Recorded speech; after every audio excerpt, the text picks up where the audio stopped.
Сәлем достар, бүгін біз өте дәмді чесночные пампушки дайындаймыз. Видеоны соңына дейін қараңыздар. Ең алдымен ыдысқа жылы сүтті, қантты, ашытқыны салып, жақсылап араластырамыз. Ашытқы көтерілгенше бетін жауып қоямыз. Ашытқы көтерілген соң үстіне жұмыртқа, сұйық май, тұз салып, жақсылап барлығын араластырамыз.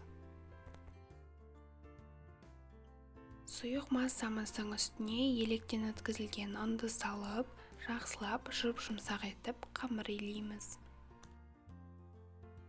Иленген қамырымыздың үстіне кішкене сұйық май қосып жіберіп, тағы да кішкене илеп жібереміз де, үстін жауып жылы жерге 1 немесе жарты сағатқа қоямыз. Көтерілген қамырдан кішкене үзіп алып, домалақтап шығамыз.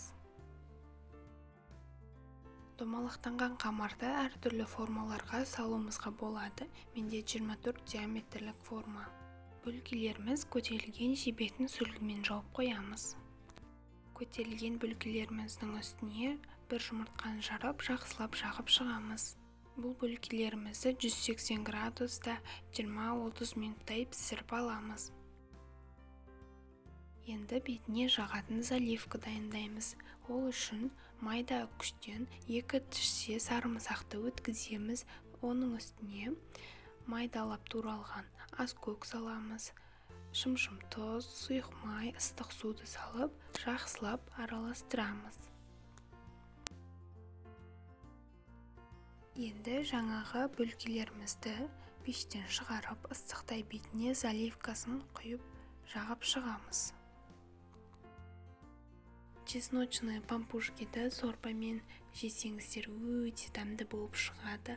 Міндетті түрде дайындап, дәмін көріңіздер. Баршаңызға ас болсын.